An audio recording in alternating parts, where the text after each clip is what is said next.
Gitu. Nah, karena Pak Niko mumpung bahas uang nih, saya mau tanya, uang itu ini kalau menurut saya ya, tolong koreksi kalau salah. Uang itu energi murni, Pak. Ya, energi murni. Dia bisa menguatkan karakter orang yang memegangnya, benar atau enggak? Energi itu masih netral dulu. Energi itu kan netral. Ya. Ya, seperti pisau kan netral juga kan. Betul. Nah, sekarang mau siapa yang menggunakan gitu loh. Oke. Ya, jadi pisau kalau di tangan orang yang bijaksana, dia bermanfaat untuk menjadi motong sapi, motong daging, disuguhkan menjadi daging yang enak. Betul. Tapi di tangan penjahat, pisau bisa membunuh, bisa melukai orang. Sama uang juga gitu. Uang ini netral, energi tapi netral. Ini mau kita arahkan kemana nih energi ini gitu loh. Iya. Kalau untuk kebaikan, untuk kebermanfaatan, yaudah, ini uang ini akan membuat dampak baik.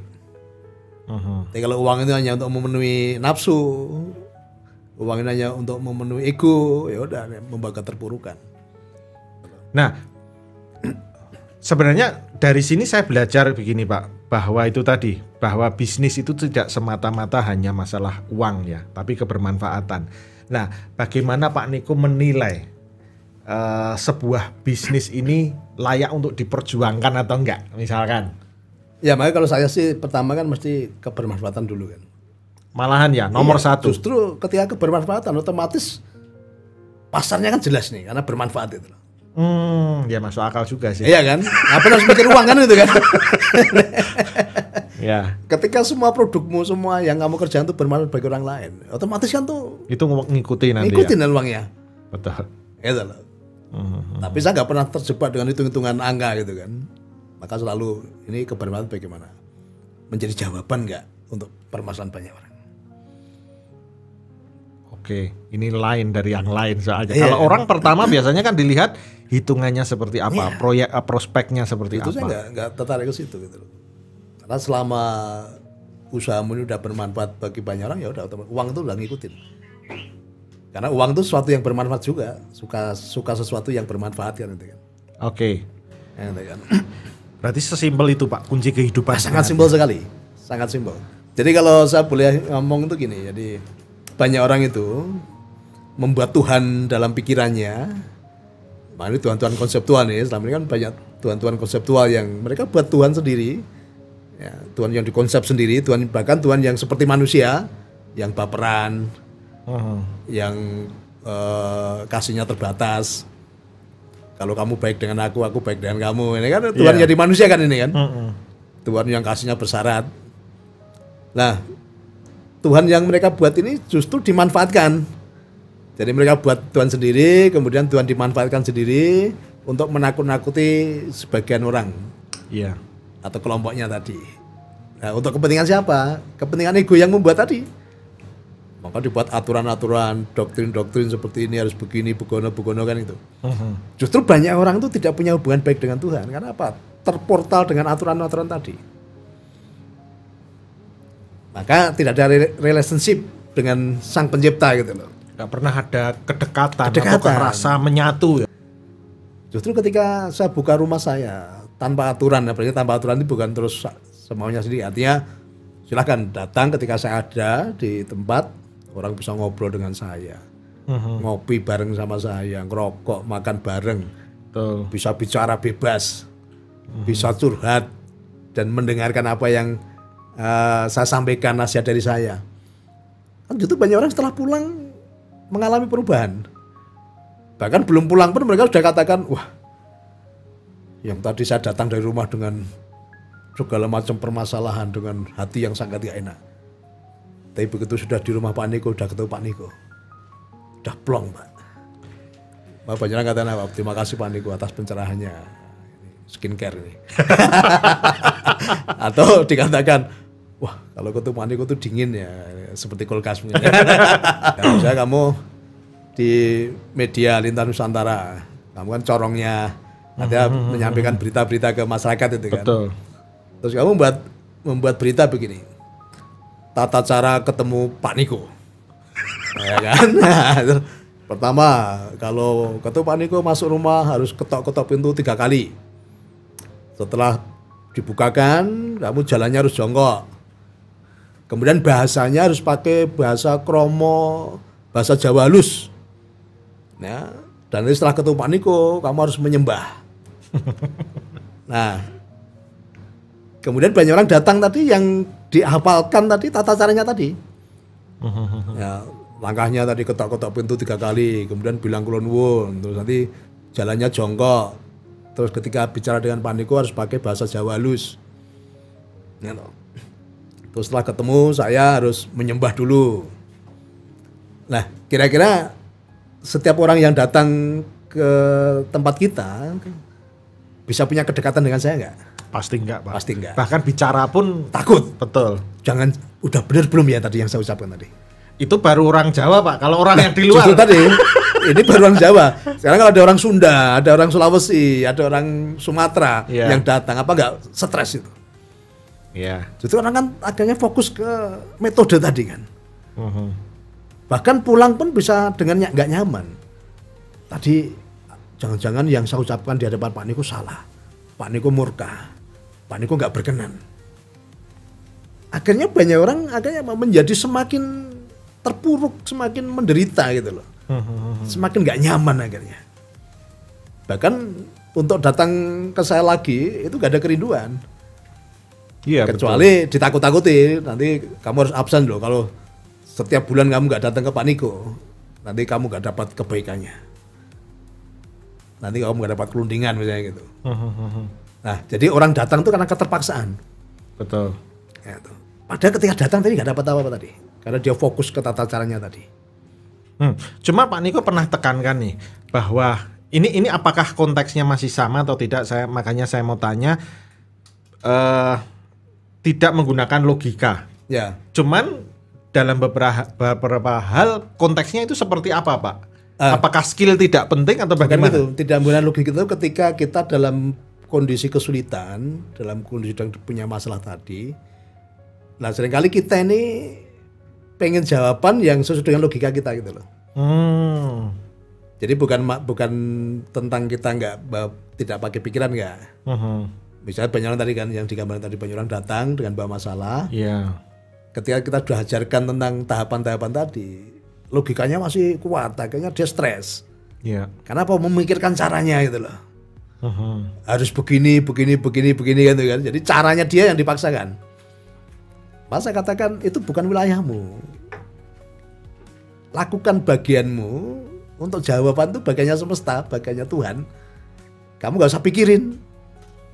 Lah yang buat banyak orang itu semakin terpuruk apa? Ini wilayahnya Tuhan, wilayah semesta, dia pikirin itu loh. Maka jadi darah tinggi, asam lambung, kolesterol naik, ya, stroke, itu kan karena apa? Sering mikirin wilayahnya Tuhan itu loh. Jawaban itu wilayahnya semesta, bukan wilayah kita. Betul, dan ternyata saya percaya bahwa apa yang kita pikirkan, yang kita rasakan itu dampaknya ke fisik luar biasa, Pak ya. Justru, coba kamu mikir negatif, nanti semua penyakit dan sebagainya. Semua sel-sel tubuhmu akan kena dampaknya. Tapi ketika kamu bahagia, semua tubuh, sel-sel tubuh semuanya aktif dan juga dampaknya baik kan itu. Ya justru kenapa jam 3 pagi ya, keluar rumah kemudian nggak pakai alas kaki. Ini kalau secara keilmuannya gini, kita mengakses energi langit dan energi bumi gitu. Jadi bumi ini ya, semua kelimpahan Tuhan sudah sediakan di bumi. Betul. Nah, tugas kita apa? Mengakses, menyamakan frekuensinya, ya, dan mengambil energinya. Iya. Itu loh, energi kelimpahan itu ada di bumi kan itu kan. Nah, langit bicara apa? Langit itu bukan terus dari langit ada sesuatu yang diberikan kita, enggak. Langit itu bicara ilmu yang tingkatan tinggi gitu loh.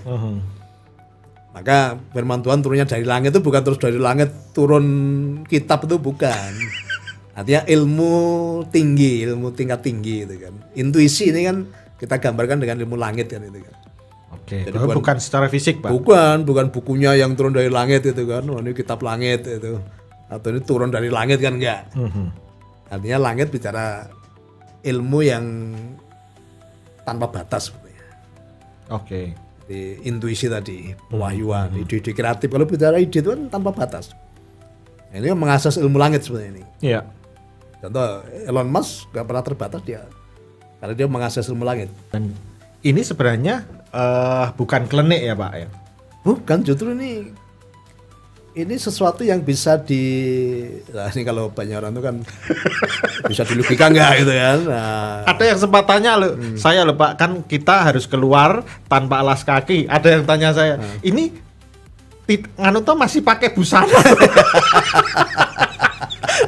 ya karena ada beberapa pengajaran di luar sana yang suruh telanjang keliling rumah kan gitu ya.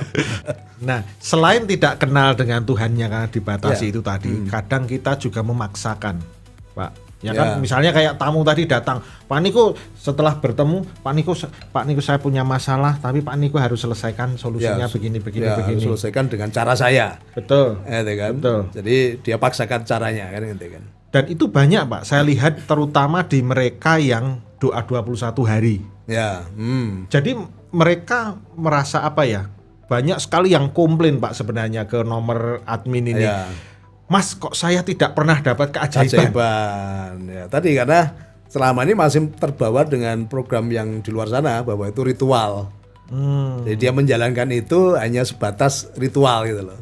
Iya. Ya, padahal yang kita rubah itu apa? Dengan kamu sebenarnya kenapa harus minimal 30 menit?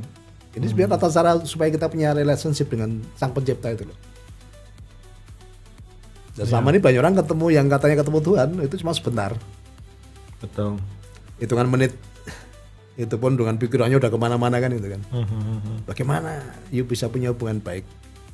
Ya, ketemu aja sebentar ya, dan tadi di sini pun pikirannya udah hanya karena takut tadi loh. Tapi bagi orang-orang yang sudah yang kita lihat yang banyak keajaiban itu karena dia sudah menikmati ketika jam 3 pagi itu gitu loh. Bukan sebagai beban. Tapi banyak saya lihat kan yang sudah dapat keajaiban itu karena ada kerinduan gitu loh. Pak sekarang ini malah udah habit Pak. Kami setiap jam 3 pagi itu udah langsung otomatis. Makanya Pak Niko selalu mengajarkan bersyukur, doa diawali dengan Ya, bersyukur, bahagia dan mengucap syukur. Iya. Justru tuh dampaknya ke sel-sel tubuh kita ya luar biasa. Dan orang yang bisa bersyukur itu sebenarnya sebuah keajaiban, Pak. Keajaiban juga itu sebenarnya, keajaiban juga. Dari banyak orang yang Ya. datang ke rumah Pak Niko, ratusan orang, dan mereka semuanya bilang dapat pencerahan dan sebagainya. Saya bayangkan Pak, begitu banyak orang yang jiwanya kosong di luar sana. Ya tadi kan apa selama ini orang terportal dengan aturan-aturan tadi. Iya, Maka nggak ada relationship dengan Tuhannya. Nggak pernah ketemu Sang Pencipta. Nggak pernah punya hubungan baik dengan penciptanya gitu. Karena terportal dengan itu, dan tadi masing-masing aturan tadi. Contoh itu baru kamu yang buat aturan ya. Katakanlah Birto yang buat aturan tadi, tata cara ketemu Pak Niko. Nah, mungkin Arpan nanti buat tata cara beda lagi kan itu kan. Iya. Arpan bisa buat tata cara beda lagi. Oh, kalau ketemu Pak Niko di samping ketuk-ketuk dan pakai bahasa kromo halus, jangan lupa bawa oleh-oleh. Tuh. Gitu kan. Nanti siapa lagi buat aturan beda lagi. Gitu kan. Nah, nanti tambahi di samping oleh-oleh juga harus ada uang, amplop. Kan akhirnya masing-masing orang tadi kan punya kepentingan semua, yang marketing material punya kepentingan semua kan tadi kan. Nah, amplopnya oleh-olehnya apa untuk saya kan enggak, mereka yang terima dulu kan. Iya, betul. Kan saya udah nggak butuh itu. Oke. Tadi kalau ada yang membuat syarat harus bawa oleh-oleh tadi kan saya udah nggak butuh. Atau yang bawa aturan buat aturan harus bawa amplop, kan saya udah nggak butuh. Siapa yang terima? Panitia. Calo-calo itu Pak. Iya kan gitu loh. Dan saya lihat kalau semua lini usahanya Pak Niko memang itu tadi dasarnya ya. Ya, kebermanfaatan. Memberi kebermanfaatan. Keluar. Ya. Ya. Nah, seperti contohnya ini Pak Niko membuat air eterik ini. Ya, sekaligus ini karena kita juga salah satu unit usahanya Pak Niko juga ini sudah berdampak ke banyak orang Pak ya. Ya, setiap hari banyak testimoni, setiap hari banyak. Betul. Saya dapat berita tentang kedahsyatan air ini. Ya, tadi saya baru sebelum berangkat ke sini ada yang datang, ada saudaranya yang sudah mau operasi pasang ring Jantung. Nah, minum ini nggak jadi. Serius Pak? Iya. Oh. Itu loh. Dokternya sampai bingung gitu kan. Dan ini udah banyak sekali kan yang jantung, ginjal, Betul. kemudian gula darah kan air ini sangat Diabetes dan Iya, sebagainya. gitu. Nah, cuma tingkatan syukur tuh jangan hanya berhenti di kata-kata. Tingkatan syukur yang sesungguhnya ya dengan perbuatan baik. Dengan kasih. Kasih itu artinya apa? Ada yang kita korbankan, ada yang keluar dari tubuh kita, dari dalam diri kita itu loh kasih. Itulah tingkat syukur yang paling tinggi. Contohnya Pak? Contohnya gini, maka saya selalu berusaha setiap pagi itu bagaimana melakukan kebaikan. Ada yang keluar di dalam hidup saya, entah berbagi, entah melakukan